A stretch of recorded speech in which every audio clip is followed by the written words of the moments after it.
माऊली रामकृष्ण हरी. तुम्हाला गुडघेदुखीचा त्रास असेल तर हा व्हिडिओ पूर्ण बघा. मी डॉक्टर हरिदास मुंडे, संत कृपा आयुर्वेद अनुदूर. आपलं युट्यूब चॅनल सुद्धा संत कृपा आयुर्वेद या नावानं आहे. आपण युट्यूबवरती बघू शकता. चॅनल नवीन असेल तर सबस्क्राईब करा आणि हा व्हिडिओ शेवटपर्यंत बघा. गुडघेदुखीचा त्रास होऊ नये याच्यासाठी काय केलं पाहिजे, होत असेल तरी सुद्धा आता काय केलं पाहिजे, ह्या गोष्टी मी तुम्हाला सांगणार आहे. तर सगळ्यात पहिली महत्वाची गोष्ट आपण बघूया की गुडघेदुखी का होते आणि हे कोणाकोणाला होत आहे. सध्या सगळीकडे पाहायला गेलं तर आपल्याला काय होतंय तर गुडघे दुखतायत हेच आपल्याला सगळीकडे ऐकायला मिळतंय. पण याचं महत्वाचं कारण असं मला वाटतंय की आपल्या शेतामध्ये आपण जे काय पेस्टिसाइड्स फवारतो आहेत किंवा शेताला जे काय रासायनिक खतं वापरतोय, ह्या सगळ्याचा परिणाम म्हणून प्रीमॅच्युअरली कार्टिलेज झिजण्याचा परिणाम आपल्यामध्ये दिसतोय. आणि नुसते गुडघेच नाही तर मणक्यामध्ये जे काय गॅप आहेत तर मणक्यातले गॅप सुद्धा ह्या गोष्टीमुळेच वाढत आहेत. आपण बोलतोय गुडघेदुखीवरती, बसण्याच्या चुकीच्या सवयी, उभारण्याच्या चुकीच्या सवयी, मांडी घालून कसं बसावं. बऱ्याचदा आपल्या भारतीय परंपरेनुसार जेवायला बसताना किंवा ह्या सगळ्या गोष्टी आपण ज्या फॉलो करत असतो त्या आपल्या सुरू असतात. पण त्याबरोबर आपण हे लक्षात घेतलं पाहिजे की आपल्या वयोपरत्वे काही गोष्टींमध्ये आपल्याला बदल केला पाहिजे. बऱ्याचदा आपण असं ऐकतो की उभारून पाणी पिल्यानंतर गुडघ्याचा त्रास होतो. अगदी बरोबर आहे, त्याचे कारण आहेत. शरीरामध्ये वाताची वृद्धी होते आणि गुडघेदुखी सुरू होते. गुडघे दुखण्याची 2-3 महत्वाची कारणं मी तुम्हाला सांगतो. सगळ्यात पहिलं कारण आहे कार्टिलेजची झीज होणे. गुडघ्याच्या दोन्ही बोन्सच्या मध्ये जी काही चकती असते कार्टिलेजची, तिची झीज होणे. दुसरी गोष्ट आहे महत्वाचं कारण म्हणजे लिगामेंटला सूज असणे. गुडघ्याला बांधून ठेवणारे जे लिगामेंट्स असतात ते लिगामेंट्सला कुठंतरी मार लागलेला असतो पूर्वी आणि आता वय झाल्यानंतर ते दुखावलेले असतात, कुठंतरी सूज आलेली असते, तो त्रास असणे. तिसरी गोष्ट असते की मुवमेंटला प्रॉब्लेम असतो. बसल्यावर दुखत नाही, उभारल्यावर दुखत नाही, पण गुडघे चालताना दुखतात. तर त्याचं कारण असतं की गुडघ्याचे हाडांचं जे काय ठिसूळपणा असतो त्याला ऑस्टिओ आर्थरायटिस असं नाव आहे आणि उभारल्यानंतर पायऱ्या चढताना चालताना तो त्रास होत असतो. तर त्याच्यासाठी काय केलं पाहिजे. आयुर्वेदामध्ये खूप चांगले उपचार आहेत. आपल्याकडं पंचकर्म सेंटरला, आपल्या संत कृपा आयुर्वेदच्या पंचकर्म सेंटरला सुद्धा त्याची ट्रीटमेंट आहे. त्याच्यानंतर कार्टिलेजची रिजनरेशन कसं करावं, कार्टिलेज भरून निघण्यासाठी आपण काय केलं पाहिजे, हे जर आपल्याला बघायचं असेल तर हा व्हिडिओ शेवटपर्यंत तुम्ही कंटिन्यू करा. सगळ्यात पहिली गोष्ट आहे उभारण्याची पद्धत आपली बदलली पाहिजे. उभारत असताना एकाच पायावर भार घालून आपण जर उभारत असू तर त्याच गुडघ्याची झीज वारंवार होणार आहे. उभारत असताना दोन्ही पायावरती समान भार घालून उभारलं पाहिजे. जाणीवपूर्वक स्वतःला सांगितलं पाहिजे. वेळोवेळी जर कुठल्याही गोष्टीची सवय लागायला 21 दिवस लागतात आणि आपण जर हे स्वतःला सवय लावली की बसताना मी व्यवस्थित बसणार आहे, कंबर मागे टेकून बसणार आहे, उभारताना मी दोन्ही पायावरती समान भार घालून उभारणार आहे, खुर्चीत पाय असा वगैरे असा टाकून एकावर एक पाय टाकून मी बसणार नाहीये, तर सरळ बसताना सरळ बसायचं आहे, दोन्हीकडे समान पाय सोडून. अगदी पिक्चरची शूटिंग चालल्यासारखं किंवा ह्या पायावर इकडचा गुडघा इकडं, तिकडचा गुडघा तिकडं, तर हे दोन्ही अत्यंत चुकीच्या पोझिशन्स आहेत. तर त्याच्यामुळं बसत असताना समान पाय खाली सोडून बसले पाहिजे. दुसरी गोष्ट, उभारत असताना दोन्ही पायावरती सारखा भार घालून उभारला पाहिजे. तिसरी गोष्ट सगळ्यात महत्वाची, चालताना प्रत्येकाची चाल वेगळी आहे. भगवंतानं जसं आपल्याला बनवलं आहे त्या पद्धतीची आपली चाल असते. पण चालत असताना कोण हात बांधून चालतंय पाठीमागं, कोणी असं करून चालतंय, कोणी एक हात खिशात घातल्याशिवाय त्याला चालताच येत नाही. तर ह्या आपल्या सवयी बदलल्या पाहिजेत. आयुर्वेदानुसार एक मंत्रचाळ नावाचा व्याधी सांगितलेला आयुर्वेदामध्ये. मंत्रचाळ म्हणजे काय असतं की त्या व्यक्तीला काही बंधनं असतात, त्याच्या मनानं घातलेली बंधनं असतात, तर त्याच्यामध्ये तो अडकलेला असतो. उदाहरणार्थ, पाठीमागं दोन्ही हाताची घडी घातल्याशिवाय काही जणाला चालताच येत नाही. हे काय आहे.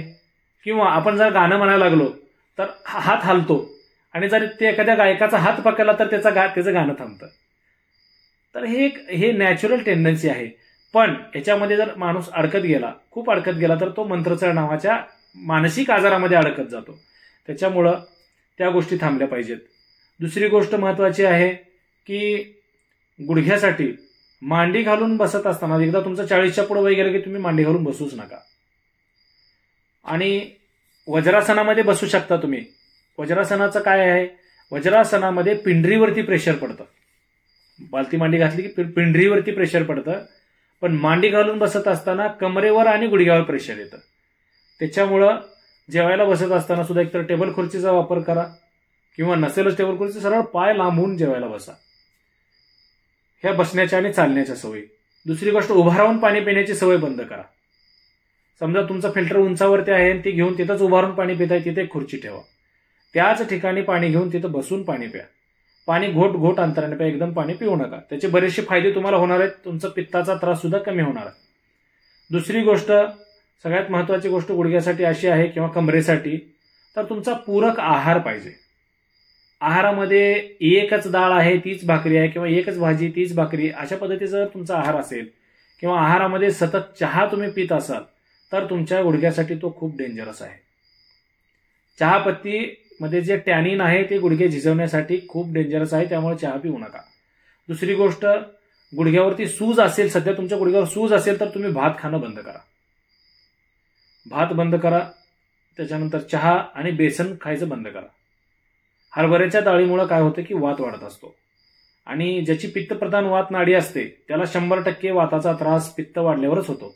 किंवा वातप्रधान पित्त नाडीमध्ये सुद्धा काय असतं की एक वाताचं आवरण तयार होतं आणि तो आवरण दोष असा असतो की तुमच्या शरीरावरती जिथं जिथं सांधे आहे त्या प्रत्येक सांध्यामध्ये युरिक ऍसिडची लेवल वाढवतो आणि मग संधिगत वाताचा त्रास तुम्हाला सुरू होतो. त्यालाच रुमॅटॉइड आर्थरायटिस असं ॲलोपॅथीमध्ये नाव आहे. बऱ्याच जणांना आर्थरायटिसचा त्रास असेल तर त्यांनी हे समजून घ्या की चहा, भात, बेसन ह्या 3 गोष्टी तुम्हाला पूर्णपणे अवॉइड करायच्या आहेत, पूर्णपणे बंद करायच्या आहेत. त्याच्यानंतर आहारामध्ये तुम्हाला प्रोटीनच आहार घ्यायचा आहे. पण प्रोटीन किती घेतले पाहिजे? तुमचं 30 ते 40 वय असेल तर तुम्ही थोडे कमी प्रोटीन्स घ्या, कारण प्रोटीन जास्त असल्यामुळे तुम्हाला बऱ्याचदा गाऊटचा आर्थरायटिस सुद्धा असू शकतो. त्याच्यामुळे प्रोटीन्स थोडेसे कमी असावेत, योग्य तेवढे असावेत, अति असू नयेत. जेणेकरून एक दिवसाआड मांसाहार करणारे जे लोक असतात किंवा आठवड्यातून 4 वेळा मटण खाणारे जे लोक आहेत त्यांच्यासाठी मला सांगणं आहे, जर तुम्हाला संधिगत वाताचा त्रास असेल, पहिल्यांदा तुम्ही मांसाहार पूर्णपणे बंद करा. भाजीपाल्यावरती भर द्या. पालेभाज्या भरपूर खावा, फळं भरपूर खावा आणि याच्यामुळे काय होणार आहे की शरीराची शुद्धी होणार आहे आणि शरीराची शुद्धी झाल्यामुळं तुम्हाला तुमचा वाताचा त्रास लवकरात लवकर बरा करता येईल.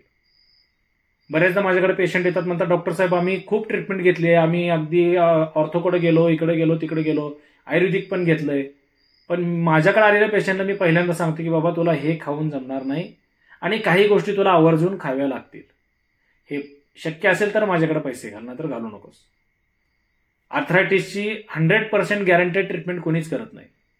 आपण काय करतो तर आपण पथ्य सांगतो, पेशंटचं वय बघतो. पेशंटचं वय जर 50च्या आत असेल आणि त्याला संधिवाताचा त्रास असेल, परत सांगतो, पेशंटचं वय जर 50 वर्षाच्या आत असेल, त्याला संधिवाताचा त्रास असेल, आर्थरायटिस त्याचा 100च्या आसपास असेल, रुमॅटॉइड फॅक्टर, आपण 100% त्याला बरं करू. पण आयुर्वेदामध्ये सूत्रच आहे, रोगी कसा असावा? आढ्यो रोगी भिषक वशो ज्ञापकः सत्ववान अपि. रोगी पैसे खर्चण्यासाठी समर्थ असला पाहिजे, रोगी ट्रीटमेंट करण्यासाठी. आढ्यो म्हणजे श्रीमंत असला पाहिजे.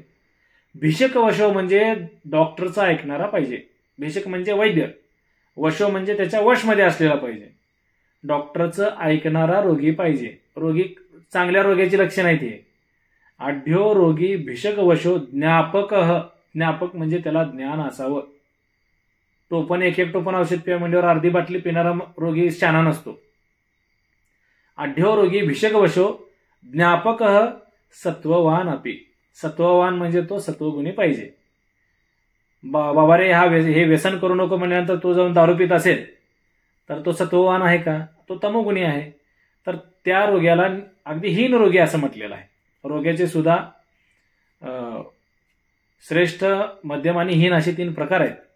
पण श्रेष्ठ रोगी असेल तर तो त्या रोगातून लवकरात लवकर मुक्त होणार आहे. त्याच्यामुळे रोग्यानं काय केलं पाहिजे? डॉक्टरचं ऐकलं पाहिजे, पथ्य केलं पाहिजे.